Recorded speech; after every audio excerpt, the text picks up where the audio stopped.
existir. No me preguntes más por qué, deja el pasado en el ayer. Nunca más lo voy a decir, pero hoy no hay duda, estoy aquí. Toda la vida recorriendo esa avenida.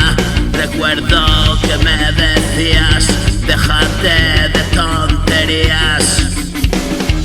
Cada mañana me levanto de la cama mucho antes de la aurora y escribo mi parrafada. Y sentirme bien, empieza otra mañana y sin pretender nada, solo ver otra vez esa dulce mirada y ya no importa nada, solo ser para ver.